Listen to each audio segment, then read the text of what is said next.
Não veio, não. Não vem, não vem, certeza. Ela sabe. Bom. Eu faço assim, um mês ele vem no pleno, no outro mês ele vem na... Senhoras e senhores, boa tarde. Eu estava aguardando a presença do desembargador Oswaldo Tadeu, mas já fomos informados que, por motivo justo, não comparecerá a esta sessão. Então, os processos que ele for relator ficam adiados para a próxima sessão.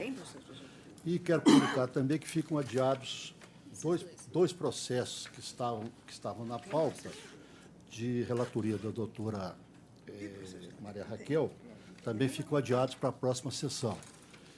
E um processo, um ED também da doutora Maria Raquel, que não entra em pauta por ser ED, mas que também fica adiado para a próxima sessão. Então, os processos, por favor, doutora Márcia, para pregores aí para nós, por favor. São os processos da sala das 14h20. O primeiro, com inscrição para sustentação oral, é a ação rescisória 10.103, partes. Nossa, não tem nem partes aqui, desculpa. Sustentações... Os advogados são os doutores Eduardo Augusto Gonçalves Darras, Bruno Martins Miranda, Cláudio Magalhães Souza, Renate Andrade Gomes, Tiago Augusto da Costa Silva, Paula Isis Moreira Melo, Luciano Abreu, Hugo Lopes Pereira Coelho Paim. Tá. Então, Presidente, pela ordem. Pois não, doutor Vitor. Vossa Excelência estava deliberando em relação à pauta e aí já passou para o pregão. Antes de começarmos, eu queria propor um voto de congratulações e júbilo com o eminente desembargador Milton Tibau, que toma posse na semana que vem na Academia Brasileira de Seguridade Social, que está sendo instalada, e o nome dele veio a sufragar uma longa experiência no ramo da Seguridade Social, que é muito afim com o direito do trabalho. Por conta do regime geral, acaba que no Brasil tem jurisdição distinta e, por isso, nos aparta um pouco da realidade, mas estamos vendo que a cada dia mais presente no nosso cotidiano, como juízes, como pessoas, como segurados da Previdência. Então, estou propondo, então, à sessão que consigne um voto de louvor pela sua ascensão. Fica... Com nossa adesão, presidente. Nossa inteira adesão. Senhor presidente. Pois não, senhor presidente. Eu agradeço. Inclusive, eu gostaria de registrar também, eu não sei se Vossa Excelência já recebeu lá, mas a nossa turma também, terça-feira, fez o registro, o igual registro. Pois não. Eu agradeço as homenagens, mas isso é uma convocação para o trabalho, porque nós temos que trabalhar duro e com afinco para manter a Seguridade Social no Brasil. O que se pretende fazer é a privatização da Previdência, o que acaba por mutilar a Seguridade Social, e isso implica também em extinguir a assistência social e a saúde. Seria um regresso de pelo menos 100 anos na história da evolução das técnicas de proteção social. Então, mais do que orgulhoso com a convocação, é um trabalho espinhoso a ser enfrentado em prol da sobrevivência do edifício da proteção social no Brasil. Perfeitamente. Quero fazer um registro também da nossa colega, doutora Thaís. Sim. Pois não. Com a adesão dos advogados, da perfeitamente. Vamos fazer constar. Obrigado. Também nós vamos uns parabéns, né? Vamos dar os parabéns para a doutora Thaisa, que é aqui da nossa sessão, que está... Acho que amanhã ela faz aniversário. Não vou falar quantos anos, porque eu já cometi essa inscrição lá na turma. Então, hoje eu não vou cometer de novo, senão ela vai brigar comigo. Bom, e quero registrar também aqui a presença dos alunos do curso de Direito da Faculdade Promove, que estão acompanhados pelos professores Vitor Berg Braga Júnior e Adélia Procopio Camilo. Esses alunos, esse programa, estão aqui em função do programa Justiça e Cidadania, atividade do Centro de Memória da Escola Judicial. Então, agora, passemos, senhoras e senhores, boa tarde, passemos ao pregão, observado a ordem regimental. Mas só concluindo aqueles dois que estão saindo de pauta, que é o número 1, as partes, eu não tinha falado, autor Vix Logística S.A. e réu Emerson Alessandro Ferreira, que é o que tem inscrição para sustentação oral. E o número 6 da pauta, da sala das 14h20, também da doutora Raquel, autor município de Cláudio e réu Lindalva Dorcelino de Jesus Amaral. São esses dois processos que estão sendo de pauta. Eles estão adiados, né? Estão retirados de pauta. Eles estão adiados para a próxima sessão. Então, automaticamente já serão incluídos na próxima sessão. Qual o número desse processo que está sendo apregoado agora? Não, esses que eu falei Esses são os estão sendo retirados. adiados. Estão adiados. São os Tem o números ED também da Caixa Econômica, que nós já falamos também, que está sendo adiado para a próxima sessão. Okay? da sala da 14h20. Agora é o de pregão número mesmo 26. dos processos que serão julgados. A gente vai começar pela sala vinculada à sala das 14 horas, vinculação da excelentíssima juíza Maria Cristina Diniz Cacheta. Processo número 1 dessa sala das 14 horas é a ação rescisória 10839, autor município de Lagoa da Prata, réu Graciela de Andrade, Sandra Maria Lopes Reis. Inscrição para sustentação oral, doutora Débora de Castro Rezende, pelo autor. Doutora Maria Cristina, conclusão, por favor. Pois não, presidente. Admito a ação rescisória e, no mérito, julgo-a procedente para desconstituir o acórdão proferido nos autos do processo número 000263305-2002-530050, fluente perante a Vara do Trabalho de bom despacho, com base no inciso 5 do artigo 966 do CPC, em relação ao capítulo referente aos benefícios e quinquênios, artigo 966, parágrafo 3º do CPC, e, em novo julgamento, julgar improcedentes os pedidos dos réus de condenação do autor ao pagamento de biênios e quinquênios. Ratifico a decisão de ID 157B5C1, de modo a conceder integralmente a tutela provisória de urgência para suspender a execução na ação originária até o trânsito em julgado da presente ação rescisória. Condeno as réis ao pagamento de honorários advocatícios no importe de 10% sobre o valor da causa, nos termos do artigo 85 do CPC. Condeno também a parte réu ao pagamento de custos processuais, ora arbitradas em R$ 200, calculadas sobre o valor dado à causa de R$ 10.000. Determina a expedição de ofício ao douto juiz da Vara de Trabalho de Origem com cópia dessa decisão para as providências cabíveis. Bom, essa matéria já é conhecida nossa aqui, julgamos praticamente todas as sessões. Registro aqui que o doutor Zé Eduardo registrou aqui no voto dele aqui que fica vencido. Alguém mais fica vencido? Não, só o doutor Zé Eduardo fica prejudicado a sustentação, não é isso? Obrigada. Boa Pois tarde. não. Boa tarde. Próximo. Ela é pela autora. Ela é autora, está tá ganhando. certo. Não precisa falar, não. Já por isso. Tá.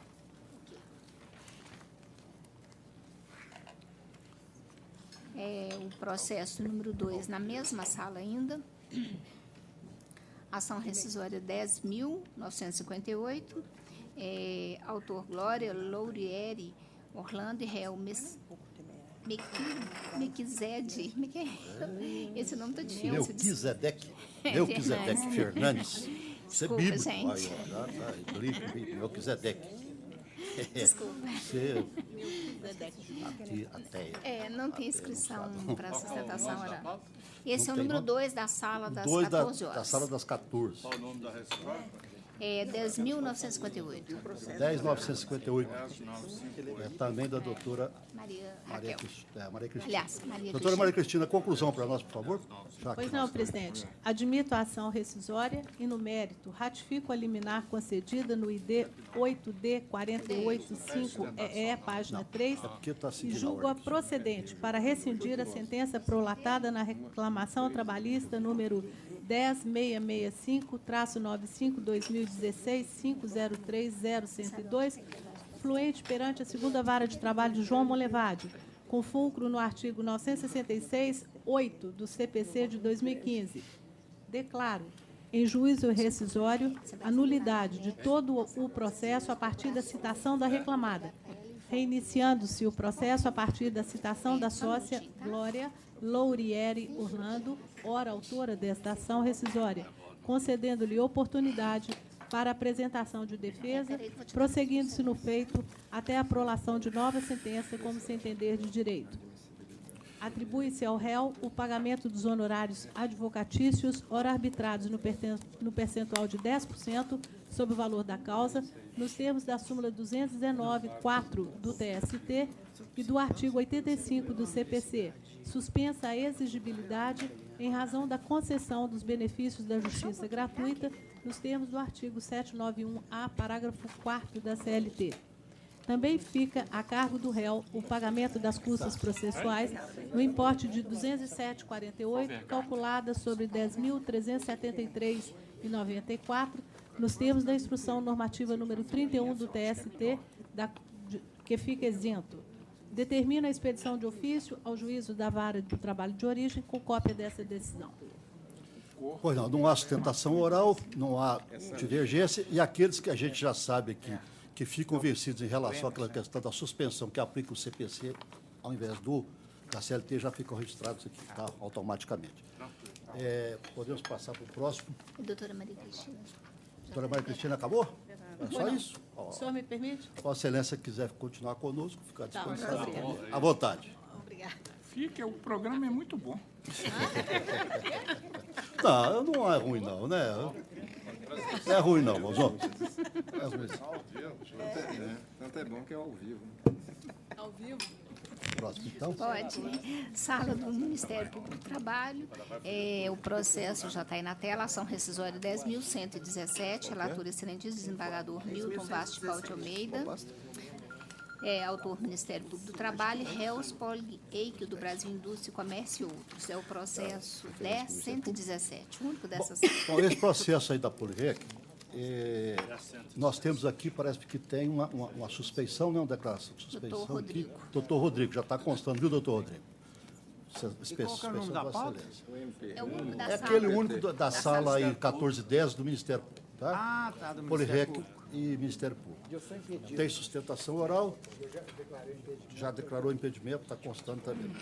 Está constando impedimento, doutor. Doutor Paulo Chaves, Paulo. doutor Rodrigo. Tem inscrição para sustentação oral. Tem inscrição, mas nós vamos ler a conclusão para facilitar. Doutor Milton, por favor, a conclusão do voto para facilitar a sustentação.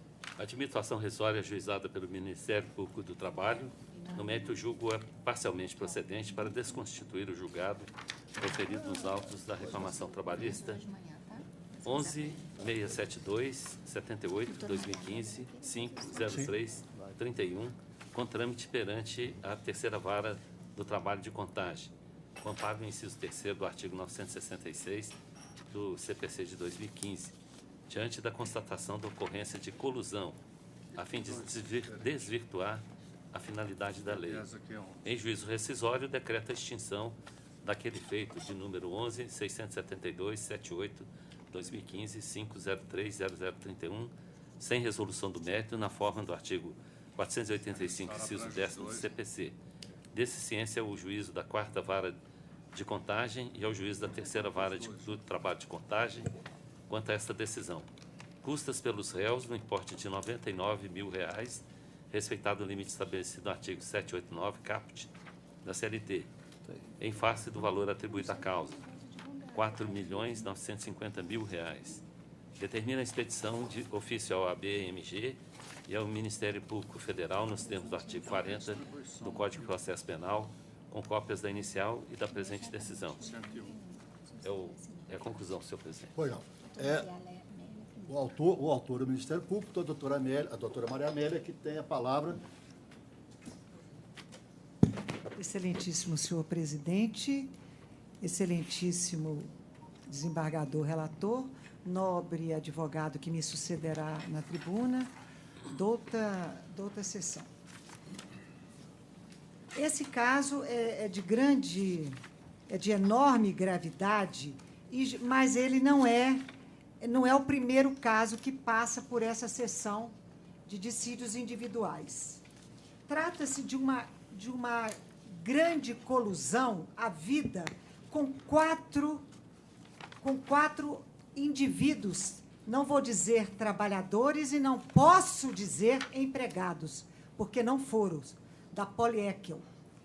Este réu, especificamente, que nós estamos tratando da rescisória deste caso, número 10.117, ele era irmão do presidente da Polirec, não sei se eu estou falando certo, Polieckio. Isso não tem nada a ver o fato de ele ser irmão do sócio-presidente. Não tem nada a ver.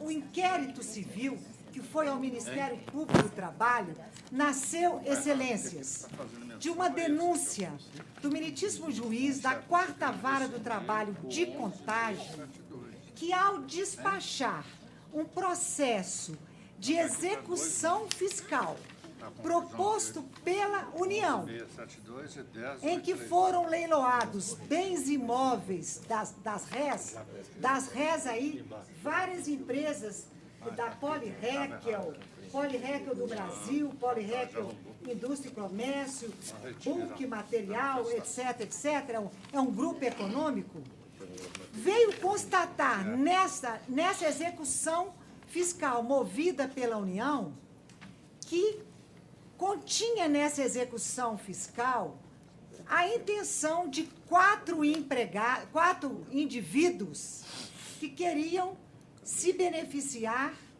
de benefícios em reclamações trabalhistas daqueles valores ali atribuídos a um leilão já consumado da empresa Polieckio, que já tinha sido corrido no valor de 16 milhões de reais. E um desses indivíduos era o réu desta ação rescisória, Cláudio Luiz Trade Castagnon, irmão do sócio-presidente da Polieckio. Vejam, vossas excelências, que na reclamação trabalhista desse indivíduo, ele que era, junto com a sua esposa, um representante comercial da empresa Polieckio, ele pretende um vínculo de emprego de 2 de setembro de 96 a 14 de fevereiro de 2015. Já correram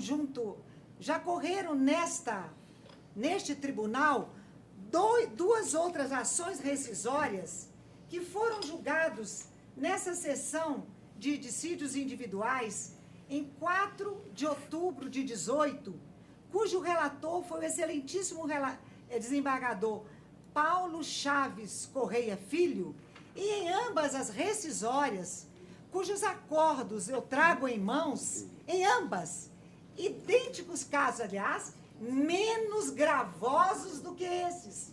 E por que, excelências, menos gravosos? Porque, em ambos os casos, não eram irmãos do presidente. Por que menos gravosos? Porque a colusão era menor. Porque os valores eram menores. Por que menos gravosos? Porque nesse caso do réu de hoje, o advogado do réu era nada mais, nada menos, excelências, do que o advogado do réu na reclamação trabalhista é o mesmo advogado que o patrono da empresa que leiloou, que foi advogada do leilão, que leiloou os bens da Polieckio no valor de 16 milhões. Saibam, vossas excelências, que o absurdo é tão grande que ele, réu desta rescisória, colocou, não sei, eu tenho certeza que o relator deve ter atentado, o procurador disse, eu estou repetindo, que ele colocou como salário base dele, em setembro de 96, a quantia de R$ 54.500, quando o salário mínimo de 96 era de R$ 112. Ora, assim pelos seus cálculos, eu estou lendo, seu salário inicial em 1996 corresponderia a 486 salários mínimos. Se atualizado hoje, corresponderia a R$ 485 mil, segundo o procurador que fez o inquérito civil e ouviu Agora, não foi só o Ministério Público que ouviu as testemunhas, não. Foi a Polícia Civil que ouviu também as testemunhas. A prova é real, a prova é assombrosa, é manifesta, é inequívoca, que foi uma colusão de 4 indivíduos para desviar o dinheiro arrecadado no leilão da Polirrekel de 16 milhões para 4. Inclusive, um deles é o advogado da Polirrekel, que é o Leonardo de Oliveira Nunes, cuja rescisória já foi julgada neste tribunal dia 4 de outubro, e o acordo é o seguinte: constatada colusão entre as partes. Estou lendo a ementa. Constatada a hipótese de colusão entre as partes no ajuizamento da ação trabalhista, no intuito de desvirtuar a finalidade da lei, impõe-se a desconstituição do título judicial com fulcro no inciso 3º do artigo 9.6 do CPC. Nessa rescisória do dia 4 de outubro de 18, muito recente, de três meses, o único voto vencido foi do eminente desembargador Ienaco, o único voto vencido.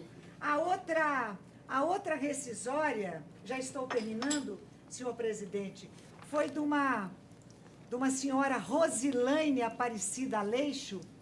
A ementa também é a seguinte: colusão entre as partes. No mesmo dia, constatada a hipótese de colusão entre as partes no ajuizamento da ação trabalhista com o intuito de desvirtuar a finalidade da lei, impõe-se a desconstituição do título judicial com fulcro no inciso 3 do artigo 966 do CPC. Quase à unanimidade nesta hipótese foram dois os eminentes desembargadores vencidos em todo o plenário.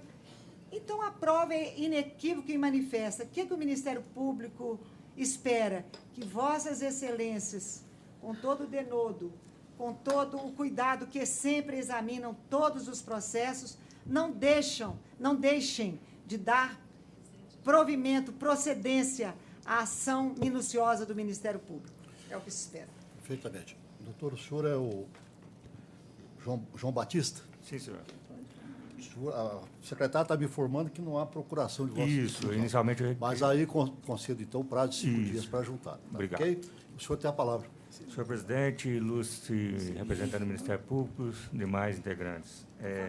Inicialmente, eu que pese o voto do relator e a defesa da sustentação da representante do Ministério Público, não há prova nos autos de conluio, fraude ou lito simulado. Nada a ver. O que ocorreu foi que o juiz da 4ª Vara de Contagem, junto com o Ministério Público, assustaram com o valor da causa.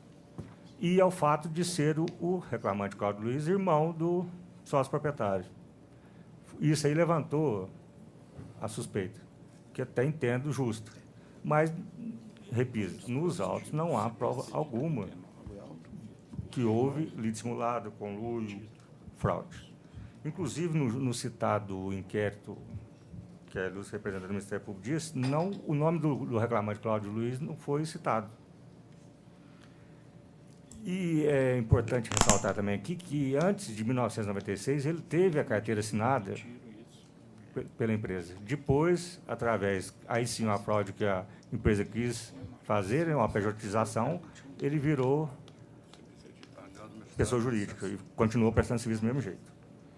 E também o fato do advogado, do reclamante, ser também advogado da arrematante, é mais uma coincidência que levou a essas dúvidas todas, que eu também acho justo. Só que, por si só, também não prova a fraude. Inclusive, esse processo, a reclamatória trabalhista, foi na 3ª Vara, foi discutida essas questões todas na 3ª Vara de Trabalho de Contagem, questão de parentesco de irmão, veio para a 4ª turma desse egrégio de TRT, foi discutido, transitou e julgado perfeitamente. A maioria desses valores, esses 4 milhões, trata-se, inclusive, de INSS e FGTS e de mais verbas rescisórias, trabalhistas. Interessante também citar aqui que, se fosse um conluio, uma fraude, teria feito um acordo em audiência. Não teria saído sentença, recurso e julgamento ou um acordo. Então, diante disso, Excelência, espera o indeferimento da ação rescisória. Obrigado. Pois não, eu estou vendo aqui que há uma divergência apresentada do doutor Ianaco, desembargador Ianaco. Doutor Ianaco. Excelência, respeitosamente, o que o Ministério Público enxerga como prova inequívoca e manifesta não passa de indícios. E até já foram alguns até nominados pelo procurador, mas a primeira prova inequívoca e manifesta apresentada pelo Ministério Público, o grau de parentesco com o proprietário da empresa. Eu não preciso lembrar aqui que parentesco entre empregado e empregador não descaracteriza contrato de trabalho. A segunda prova inequívoca e manifesta os valores da ação. Também não preciso lembrar aqui os valores absurdos de liquidação que nós chegamos em processos que nem se imaginaria que chegaria a tanto, muitos deles até resultado de erros de conta, ou alguns outros não.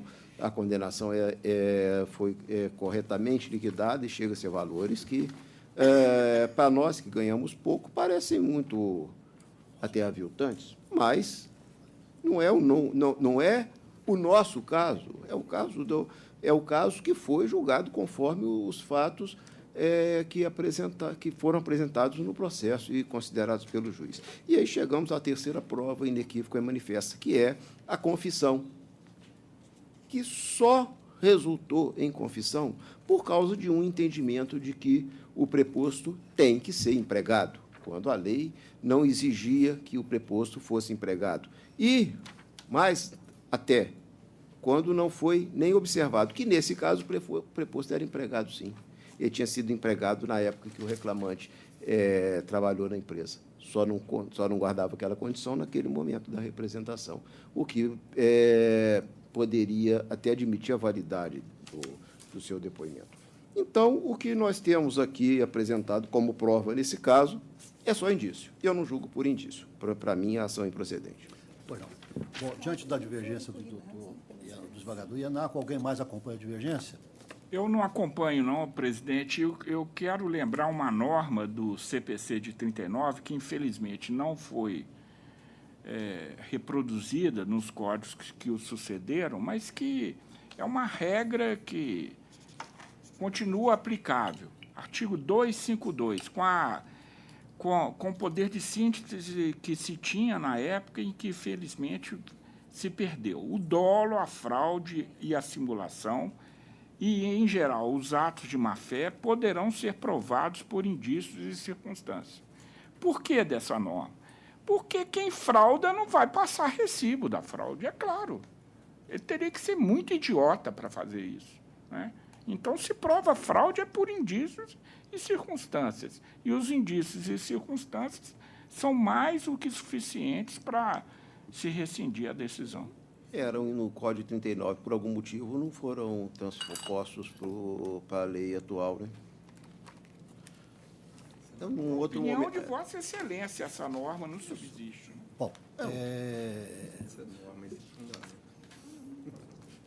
Já foi norma. Mas, infelizmente, é 39, nós estamos por algum em motivo, 2019, então tem pouco tempo. Mas tem pouco tempo de lá para cá. Nosso ordenamento. E também uma coisa que a gente tem que pensar também, naquela época era mais difícil de provar as fraudes. Hoje está muito mais fácil, né? Hoje a coisa mudou completamente. Quer dizer, hoje não mudou nada, presidente. Só não se transcreveu explicitamente. Não, estou dizendo que... O que eu estou dizendo é isso, a questão do voto. Estou falando que a forma de se apurar as coisas hoje, de apurar fatos hoje... Fraude continua do mesmo jeito. Mais fácil, tanto que se apura todo dia. Aí não vê a Lava Jato apurando fraude aí de tudo quanto é jeito, até lá no exterior e para todo lado. Quer dizer, mudou muito. Antigamente era só uma escrituração contábil.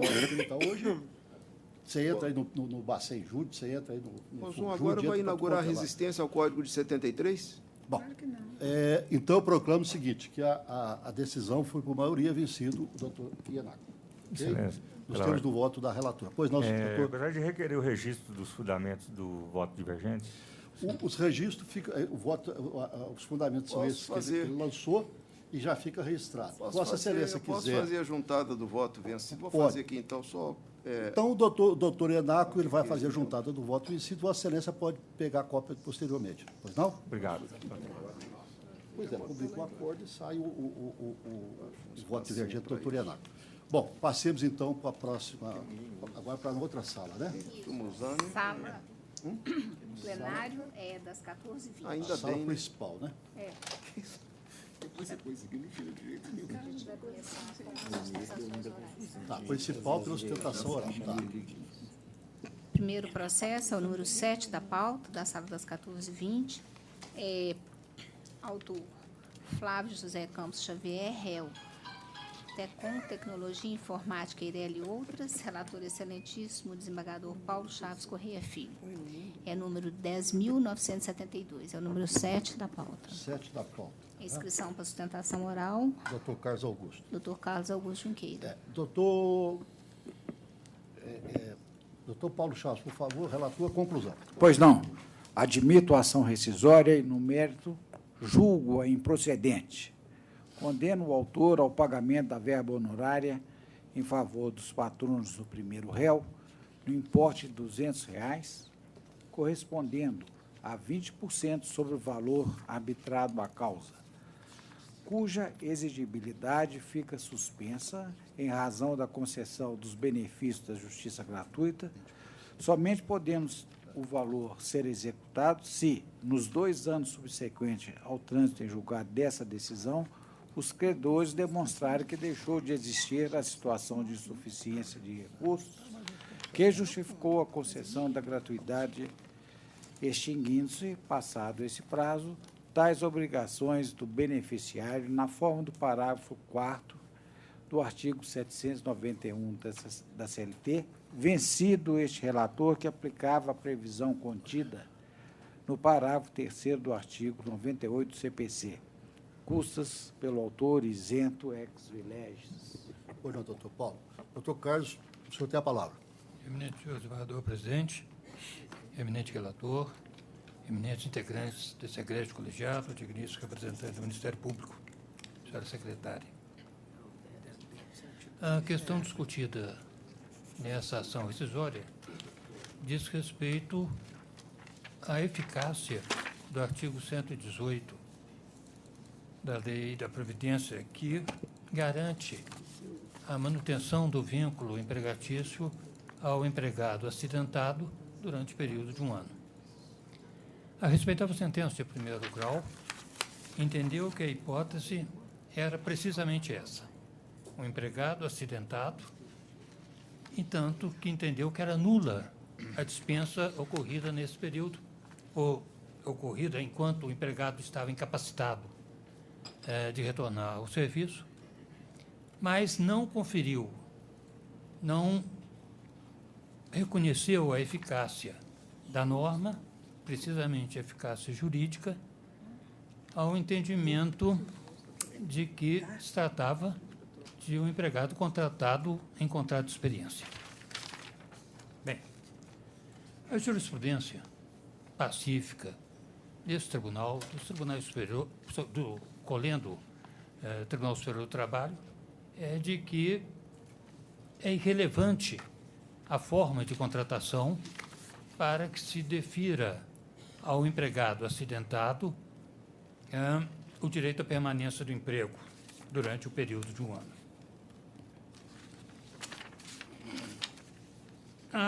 Não se trata aqui de mera interpretação da norma. Se nós pensarmos no principal autor que trata da matéria, Carlos Maximiliano, em termos de interpretação, ele define bem que o intérprete, ele examina a norma. A norma é o objeto da interpretação e que não pode ser modificado pelo intérprete. No momento que o intérprete coloca a sua subjetividade para interpretar a norma, ele está alterando a norma. Isso não é interpretar a norma, é modificar o objeto cognoscente. O que fez a doutora jogadora Acor? Ela criou um item, ou seja, a norma fala, para ser explícito, textual, o empregado submetido ao contrato de trabalho por tempo determinado, não, desculpe, a norma garante a estabilidade ao empregado acidentado. O TST é que na súmula 378 estabelece que mesmo quando se trata de contrato de trabalho por tempo determinado, persiste essa estabilidade. Não há qualquer menção a que tipo de empregado que estaria destinado à norma, se é um empregado contratado por tempo determinado ou se é um empregado contratado por tempo indeterminado. Via de consequência, quando a eminente julgadora limitou, ela criou uma norma nova, ou seja, para ela, o empregado assistentado tem direito à garantia de emprego durante o ano, desde que o contrato não seja por tempo determinado. Esse crescimento, esse adendo, não representa uma interpretação, mas representa uma posição subjetiva dela, ou seja, não deveria ser admitido, não deveria ser admitida a permanência da relação de emprego. Já citamos o caso Maximiliano, em regra geral, mas tem uma passagem da obra dele, na Hermenêutica e Aplicação do Direito, que é bastante significativa. Ele escreve lá: embora seja verdadeira a máxima atribuída ao apóstolo Paulo, a letra mata, o espírito vivifica, nem por isso é menos certo caber ao juiz afastar-se das expressões claras da lei, somente quando ficar evidenciado ser isso indispensável para atingir a verdade em sua plenitude. É exatamente o conteúdo dos acordos trazidos, que os acórdãos do Colendo do Tribunal Superior do Trabalho, e que nós vamos mencionar apenas dois que têm como relator precisamente integrantes desse tribunal. O eminente desembargador Marcelo Pertence, em decisão no processo de recurso de revista 528 de 2013, tem na emenda: o artigo 118 da Lei 8.213 prevê que o segurado que sofreu acidente de trabalho tem garantida, pelo prazo mínimo de 12 meses, desculpem, a manutenção do seu contrato de trabalho na empresa após a cessação do auxílio doença acidentário, independentemente da percepção do auxílio acidente. Ponto. Observa-se que o legislador não estabeleceu qualquer diferença em relação à duração dos contratos abrangidos pelo texto legal. Tal dispositivo consagra proteção especial ao trabalhador acidentado. E mais adiante, então, dentro do pensamento de Maximiliano, não se ouvida, ademais, que o juiz aplicará a lei atendendo aos fins sociais a que ela se dirige e às exigências do bem comum. Exatamente o sentido da norma. Também o eminente ministro Luiz Felipe Vieira de Melo Filho, oriundo dessa casa, julgou no recurso de revista 1584 com o seguinte acórdão: aplica-se a previsão do artigo 118 da Lei 8.213 para o fim de conferir estabilidade provisória no emprego ao trabalhador vitimado por acidente de trabalho, ainda que o contrato de trabalho em curso, quando da ocorrência do sinistro, tenha sido celebrado por prazo determinado, a título de experiência. Esse entendimento é pacífico e decorre exatamente do sentido estabelecido na lei. Ou seja, buscou-se garantia, em razão da atividade desenvolvida, que teria um risco próprio, que esse risco, uma vez verificado, garantisse ao empregado um período de estabilidade. Por isso mesmo, data vendo o entendimento do eminente relator, pede e espera ao autor que Vossas Excelências, dele divergindo, julguem procedente o pedido. Muito obrigado. Pois não. Doutor Paulo... Eu mantenho a proposta. Sim, perfeitamente. E eu estou verificando aqui pelos registros eletrônicos que não há divergência. Há alguma divergência? Não, né? A minha fundamentação é apenas convergente. Convergente, o artigo 118, 8.213, citado, ele não alberga a pretensão, ele faz remissão genericamente à ocorrência do acidente. E a pretensão do autor a rigor teria esteio naquela súmula revolucionária do TST que passou a aplicar a estabilidade nos contratos determinados. mas a súmula não dá asa à rescisória. Então, com esse acréscimo de fundamento, eu acompanho o relator. Perfeitamente. E até então, Mas também, uma- até pouco tempo, uma a questão, essa dúvida aqui. matéria era divergente, havia divergência. A nessa súmula matéria, foi a decisão foi depois da súmula? aí isso eu tenho que perguntar para o relator, por favor. E aí não tem mais controvérsia, né? Que a súmula Aí não tem mais controvérsia. assegura esse direito, mas a Aí- súmula não aí- embasa a rescisória. Mas tem uma o desembargador Pepe tem razão, porque tem uma OJ que diz que a questão deixa de ser controversa depois de sumulada. Quer dizer, se o acordo foi posterior à súmula, né? Uma súmula Mas de aí quanto? teremos que autorizar o corte rescisório com base na ofensa à súmula, que é uma estratificação da jurisprudência. Não é bem com isso, base na desembargador súmula. Júlio. O que essa OJ da SDI do TST diz é que há violação à lei se há uma interpretação contrária à súmula. É 83, salvo engano. Tem essa questão, né, que não está claro. Pois é, mas Eu com a Camaria não daria corte rescisório porque não cabe a rescisória com fulcro em súmula. Para mim é irrelevante a questão de ser controvertida ou não, porque a pretensão é estampada na súmula em si, e não numa lei que era controvertida no seio dos tribunais, que depois cessou a controvérsia com o pronunciamento da mas tem Corte, outra coisa quando também, interpretou né? a lei, Pelo- mas não a criação de uma súmula, porque a súmula nunca dá suporte ao Doutor corte Júlio, e tem um rescisório. aspecto, pelo que eu estou vendo aqui, na ementa aqui, está dizendo o seguinte: ação rescisória e violação manifesta de norma jurídica. Ação manifesta de Não é norma lei jurídica. mais, né? Agora é norma. Então, aqui é na norma jurídica. Então, o que está dizendo? Está baseado em violação literal de norma. Mas só um adendo. E aí está se entendendo o quê? Que isso aí não seria uma violação literal. Ainda que haja uma súmula dizendo que deve se interpretar dessa forma. Você dizer que houve uma violação literal, tanto não é porque antes da súmula a matéria era controvertida. Ainda que venha acumulado posteriormente. Mas foi posterior, aí que está a questão. Parece que foi posterior. O advogado pode esclarecer? Só um minutinho aqui, a súmula de quanto tempo? Mas mesmo no CPC novo, quando se fala em violação de norma jurídica, o que se quis foi ampliar o leque, porque antes havia a rescisória por ofensa literal, disposição de lei. Agora, a ofensa à norma. A norma abrange a regra e os princípios de direito.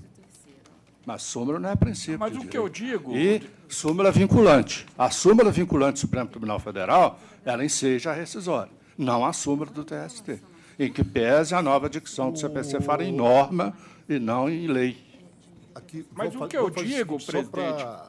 Eu tenho visto, por exemplo, eu até comentei no pleno, o último pleno, eu comentei lá, que às vezes surge uma questão nova no debate, no pleno, e acaba depois a gente verificando que a decisão não foi a mais correta, porque é uma decisão que a gente toma meio de nopino aqui na hora, um fala, outro fala, e acaba a gente atropelando. Então, aqui eu estou verificando o seguinte, que a questão principal aqui é saber se a sentença foi antes ou depois da Pois súmula. é, o advogado ia esclarecer, houve interrupção. Mas, pois é. A decisão é de Mas no caso também é irrelevante. dezembro de se antes ou 2017. depois, porque não se 2017? 2017. É posterior, a súmula é mais antiga, não há dúvida. Hein? A súmula foi alterada. A súmula foi depois da súmula. A súmula foi alterada. Mas a A súmula súmula não foi- é citada na rescisória. Ele quer a rescisão Violação. com base na lei Desembargador Júlio, mas o que eu- 8.213/118. O Supremo, Mas não é mais controverso. o Supremo já falou, não há interpretação razoável da lei, da Constituição, que não seja a minha Supremo. Então, toda interpretação... Não, deixa eu falar até o fim, por favor. Não. Então, e essa OJ do SDI, do TC, quer dizer a mesma coisa. Não há interpretação razoável da lei contra a jurisprudência do TST. Toda interpretação contrária à súmula do TST é violadora da lei. Então, por via transversa, há uma violação da lei. Então, com esse esclarecimento da Tavênia, eu vou divergir. Na fase recursal, não na rescisória. Porque a rescisória não autoriza o corte por ofensa à súmula. Não é isso que eu estou dizendo, desembargador Júlio. Violou a letra da lei porque se decidiu contra a súmula. Mas a lei não fala em contrato determinado. Mas diz o diz o TST e o acidente em caso de contrato prazo determinado, no caso de experiência, é a súmula do TST que inovou nesse sentido, que nem citada é na inicial, apenas fiz menção a ela, porque é ela que, em tese, daria respaldo à pretensão rescisória. Mas nem ela foi citada aqui. Como é que eu vou dar um corte para uma súmula que sequer foi citada? Se for o caso, até eu retiro. Porque não é, cara. Como Vossa Excelência mesmo lembrou, não é a súmula que fundamenta a rescisória, é a violação da lei. E a violação da lei ocorre porque houve interpretação contrária à súmula. Me parece que tem uma decisão parece que o CPC prevê um dispositivo do CPC quando a questão de inconstitucionalidade. Quando o Supremo decide pela inconstitucionalidade, se antes da decisão cabe ação rescisória, se for o caso. Depois da rescisão, cabe reclamação. Ou seja, mesmo quando se declara constitucionalidade, se você decide contra, não é motivo de rescisória, mas seria motivo de reclamação. Então, interpretando mutatis mutandis, aí, então, a súmula também você não poderia servir de base para a rescisória. Até porque a súmula veio sedimentar uma questão que era duvidosa. Se era duvidosa, é porque a interpretação, se eu dou a interpretação, eu não estou violando literalmente a lei. Senhor presidente, mas a súmula 83, inciso 2, diz o seguinte: o marco divisor quanto a ser ou não controvertida nos tribunais de interpretação de dispositivos legais citados na ação rescisória, que é o caso do 118, é a data da inclusão na orientação jurisdicional do TST da matéria controvertida. Então, isso aí já está... Isso, inclusive, decisão aqui, nós tomamos todo dia nesse sentido. Senhor presidente, pela ordem, eu só queria esclarecer aqui, em apertada síntese, a súmula 343 do Colênio do Supremo é clara mais no poder ao estabelecer que não cabe ação rescisória por ofensa à literal disposição de lei quando a decisão rescindenda se tiver baseado em texto legal de interpretação controvertida nos tribunais. Eu faço ainda, trago à colação aspectos doutrinários do jurista. Nós estamos esclarecidos e nós já estamos bastante esclarecidos. Vamos colher os votos. Eu peço vista, senhor presidente. Pede vista. Então, fica com vista para o doutor Emerson. Pede vista para o doutor Emerson. E eu, como eu não estarei presente na próxima sessão, que eu vou estar de férias, eu já peço vênia para o doutor Emerson, para deixar adiantado meu voto no sentido de acompanhar o relator. Que dia que vai ser? A próxima deve ser agora, no princípio de abril. Deve ser meados de abril. Eu vou pedir vênia, eu formei minha convicção, eu vou pedir vênia, porque eu também vou estar de férias, eu já deixo meu voto aqui, que eu já analisei, já estou com convicção formada. Eu acho que realmente aqui se enquadra a hipótese do inciso 2 da súmula 83, então eu peço vênia para divergir. Tá. Eu precisava confirmar. E dou provimento a data. Julgaria procedente. É isso, por isso que o Emerson A próxima sessão é... Mas deve ser lá para meados de... Mas é em meados mesmo que eu entro em férias. Eu entro em férias dia 16, um dia antes da Semana Santa. Bom, vamos verificar. Enquanto isso, nós continuamos, mas vai verificar, tá? Fica com vista para o doutor Emerson. Aqueles que quiserem adiantar votos. Eu, por exemplo, vou estar de férias na época, eu sei, porque eu vou entrar de férias agora, dia 1º de abril. Porque a primeira quinta é de pleno, deve ser a segunda quinta. Deve ser dia 14, eu acho. Mas é só confirmar. Dia 14? Você sabe que você Eu acompanho o relator. Está acompanhando o relator? Retira a fundamentação. A doutora Rosemary.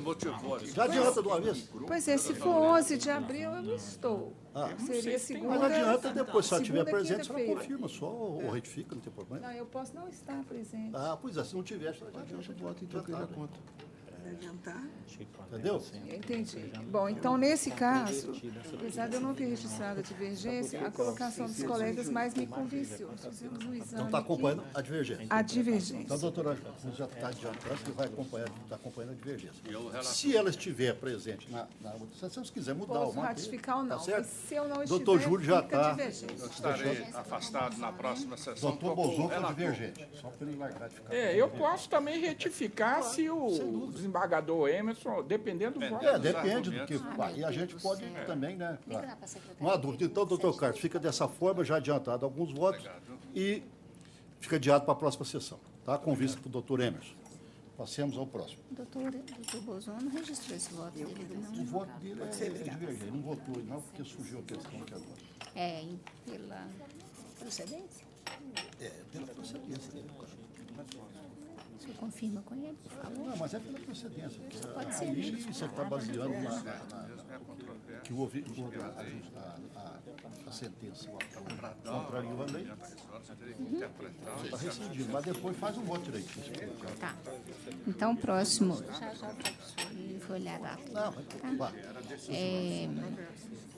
Processo número 9 da pauta, ação rescisória 11.124. Relator, excelentíssimo desembargador Júlio Bernardo Carmo. Autora, Engemil Elétrica Limitada e réu Sindicato dos Trabalhadores das Indústrias da Construção e do Mobiliário de Governador Valadares e outros. Sustentação oral, doutor Bernardo e doutor João Paulo. Só para adiantar aqui, tem duas dessas empresas aí. Não tem do doutor João? As decisões são iguais. São iguais.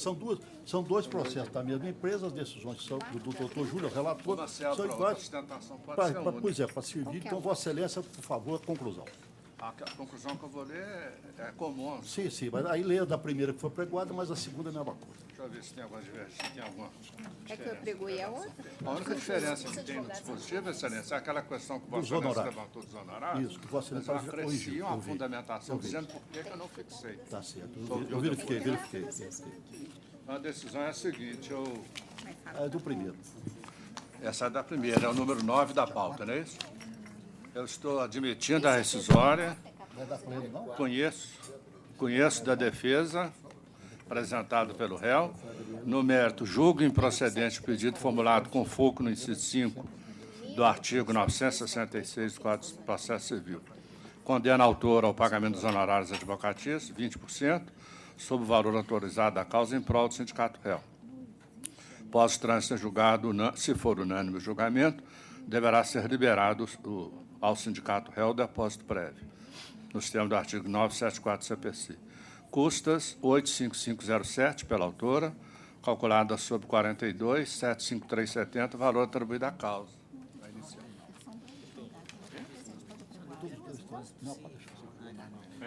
O senhor é advogado da altura, né? O senhor tem a palavra. Autora, excelência. CPC de 73. Perdão? Com a palavra? Sim, com a palavra. Do senhor presidente, senhor relator, ilustres desembargadores federais do trabalho e desembargadoras federais do trabalho aqui presentes. A autora, minha constituinte, a Engelmig, ela ajuizou uma ação rescisória porque entende claramente que os dois acórdãos rescindendos violaram a literalidade de norma legal. Quais normas legais? E é importante essa compreensão aqui, porque não se trata de uma mera discussão de terceirização. Foi violado aqui o chamado marco legal, marco regulatório do setor elétrico. Qual seja o artigo 25, caput, parágrafo 1º da Lei de Concessões, Lei 8987 de 1995. O que estabelece essa disposição legal? Que as concessionárias de serviço público, no caso a Companhia Distribuidora de Energia, podem contratar, podem terceirizar, tá? Está aí a autorização legal, podem contratar outras empresas para a execução de atividades acessórias inerentes ao serviço concedido. Acessórias inerentes e complementares ao serviço concedido. A redação é a mesma que está lá no artigo 94 da Lei Geral de Telecomunicações, que também já foi muito enfrentado por Vossas Excelências. Pois bem, concordemos ou não com a disposição legislativa, fato é que está legislado nesse sentido. E qual foi o objeto da contratação da autora desta rescisória? Poda de árvores? Poda de árvore não é atividade inerente à distribuição de energia elétrica, acessória? Pavimentação de calçada? Substituição de poste? quando acontece algum eventual acidente, substituição de algum fio rompido, todos esses serviços realizados com a chamada rede desenergizada. Essas atividades não são inerentes ao serviço de distribuição de energia elétrica? São o que, então? São distribuição de energia elétrica? Bom, o acórdão rescindendo entendeu que o marco regulatório do setor elétrico não se aplica ao caso.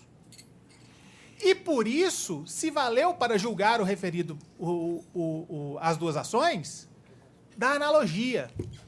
Outra norma legal manifestamente violada pelo acórdão rescindendo, porque está na Lei de Introdução ao Direito Brasileiro, em seu artigo 4º, que a analogia só pode ser utilizada como critério de julgamento quando a lei for omissa, excelências. E a lei definitivamente não é omissa. Podemos até não concordar com a disposição legal. E se assim não o fizermos, o que o processo nos exige que seja feito? Que seja declarada a sua inconstitucionalidade e assim afastada a aplicação da norma legal. Isso não aconteceu nos dois acórdãos rescindendos. Aplicou-se a analogia para julgar os casos com base na lei do contrato temporário. O Supremo Tribunal Federal já julgou reiteradamente, cito aqui a critério exemplificativo, reclamação constitucional 27184, 27162, 27172, 27173, já julgou reiteradamente que julgados desta natureza, como esses que nós estamos discutindo aqui, afastam por completo a eficácia normativa da Lei de Concessões.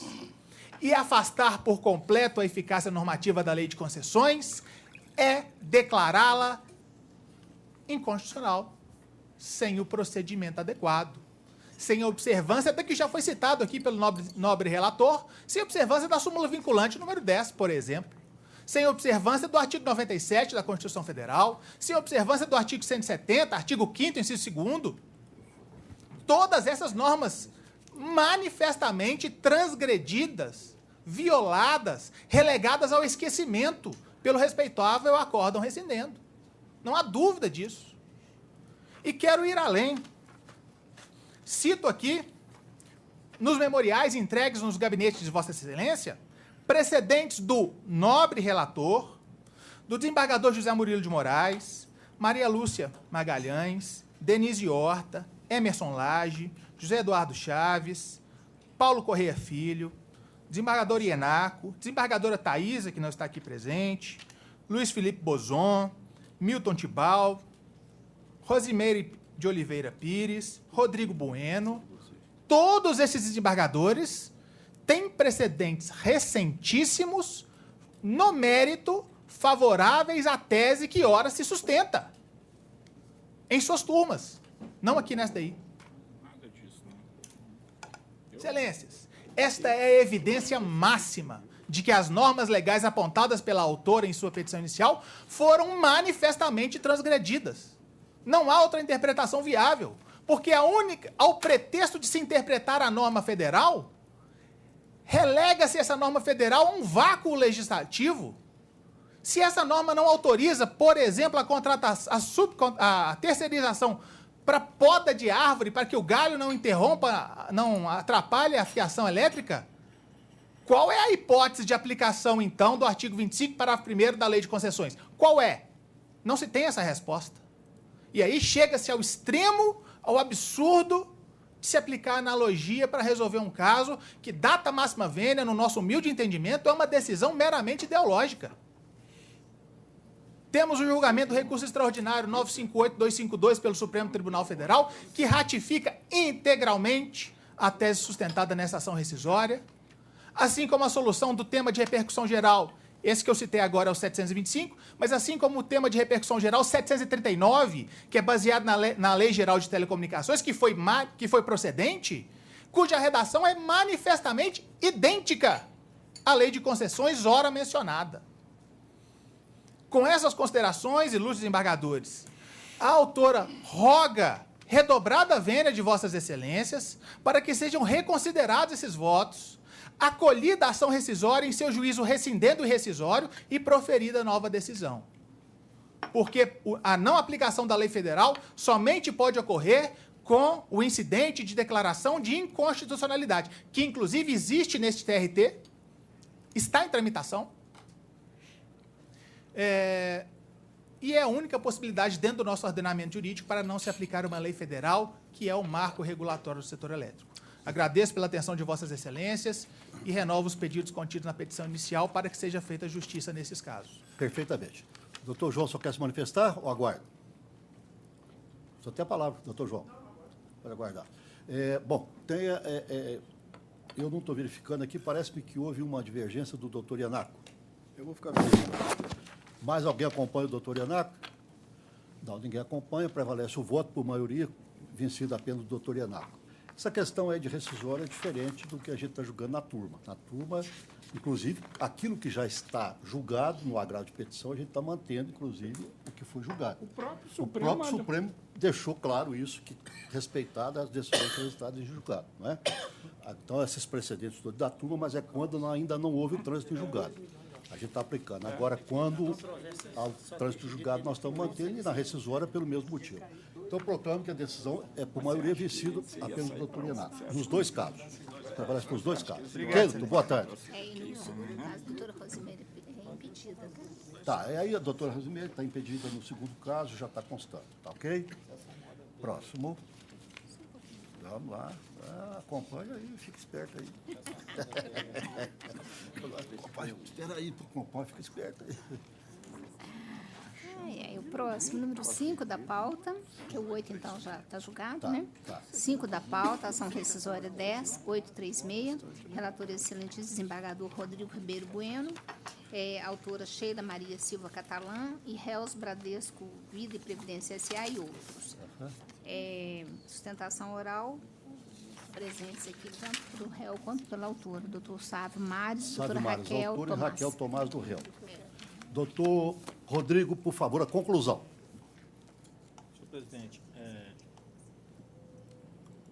eu estou admitindo a ação rescisória no mérito julgo improcedente as custas processuais arbitrados em R$ 800, calculados sobre o valor da causa de R$ 40 mil pela autora, que eu isento por ser beneficiada da justiça gratuita. Condena a autora ao pagamento dos honorários advocatícios arbitrados em 10% sobre o valor autorizado da causa, em favor dos patronos dos réus, dividido em partes iguais entre eles, conforme o artigo 87 do CPC 2015, observando-se a condição suspensiva de exigibilidade prevista no parágrafo 4, artigo 791-A da CLT. É minha proposta de voto, senhor presidente. Tá. Doutor Salve, o advogado da autora, não é? Justamente. Inclusive, eu recebi lá, Vossa Excelência, no meu gabinete, recebi memorial. O senhor tem a palavra. Ilustríssimos senhores desembargadores, ilustríssimo presidente, ilustríssimos membros da STSDI. Excelência, a presente ação, ela efetivamente atende os requisitos do corte rescisório. Isso porque o processo principal, data máxima vênia, ele não se atentou para todas as provas que foram colhidas em instrução probatória, assim como as provas materiais que foram colhidas, que foram juntadas com a inicial do processo originário. Excelência, esse caso é um caso muito já conhecido aqui por esse tribunal, não só pelo tribunal, como também pela primeira instância. Trata-se dos vendedores de seguro do Banco Bradesco. Trabalham estes na agência bancária do Bradesco, vendendo exclusivamente seguros do banco, estando subordinado também a gerentes do Banco Bradesco. Ou seja, todos os requisitos da relação de emprego fazem-se presente no caso desses corretores. E 99% dos julgados desse tribunal sempre vão de encontro ao pedido de vínculo. Mas, nesse caso, com a devida vênia, não observou a decisão ora rescindida. Gostaria de pedir vênia aos ilustres desembargadores para trazer parte do depoimento da oitiva que se fez na carta precatória do processo originário, no qual a senhora Karina Zucolato assim manifestou que a reclamante se fazia subordinada ao gerente da agência. Havia exclusividade na venda dos produtos do banco. Ainda, ela havia efetivo cumprimento de horário por parte da reclamante. Ainda, que a gerente é quem fazia o controle de presença da reclamante. Diz mais, que a reclamante tinha metas a cumprir. Ainda, que as metas eram repassadas pelo gerente da agência, que tinha que passar a produção também para esse. E não só que diariamente estava presente a reclamante na agência. Ou seja, excelências, todos os requisitos da relação de emprego, todos os 5 pressupostos fáticos jurídicos foram demonstrados nos autos principais, mas não foram observados tanto na primeira instância, tão quanto no julgamento do tribunal. Assim, ante a mais absoluta observância das provas que foram demonstradas aí nos autos do processo originário, pede-se seja rescindida as decisões com a nulidade do feito. Doutor, só quer se manifestar, aguarda para ver se há divergência. Aguarda, né? Eu estou verificando aqui eletronicamente que não houve nenhuma divergência registrada. Então, proclamo que a decisão é unânime nos termos do voto do relator, data veda da sustentação. Eu agradeço aos senhores. Ok? Assim se decide. Os demais processos, estou verificando, todos os demais processos, inclusive os embargos declaratórios, ficam decididos em conformidade com os votos já registrados eletronicamente. Ok? Quer fazer algum registro? Quem ficou divergente está divergência. Tá, mas já está constando impedimento, suspeição já está constando, divergência que tem já está constando como vencido, porque não teve acompanhamento, tá ok? Senhor presidente, pela ordem, o doutor eminente desembargador Eduardo, lançou a divergência num agravo. Fica vencido. Fica vencido, porque ninguém acompanhou. Eu ponho aqui, já de acordo com o registro eletrônico. Nós temos que acostumar com esse negócio de registro eletrônico. Já fez lá, estou acompanhando fulano. Está feito. Está bem para a gente acompanhar aqui a eletrônica. O plenário virtual que o doutor Emerson está preparando. Eu estou achando que devia mesmo, isso aí é só vir para cá o que tiver sustentação oral, porque lá nós estamos fazendo desse jeito. Tá? Mas o TJ já está fazendo isso. Mas tem que ser feito mesmo, porque senão não tem sentido você disponibilizar, você examinar, analisar, acompanhe. Você vê a divergência, acompanhe. Bom, não entra na sessão. A ata fica aprovada, viu? A ata fica aprovada. Você faz, só não pregoa. Ó, doutor Júlio, na próxima sessão, que dia que você vai, você vai sair de licença? Doutor Júlio, você vai sair de primeiro, vai sair. Ó, pessoal, aqui, ó, só, colegas. Ó, dia 4, a nossa próxima sessão é dia 4 de abril. Viu, doutora Rose? Dia 4 de abril é a próxima sessão nossa.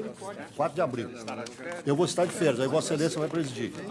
E a outra sessão será no dia 2 de maio. Aí, se o doutor... Aí eu já vou estar presente, mas aí eu já vou estar presente. Tá? Aí no dia 4, Vossa Excelência presidirá.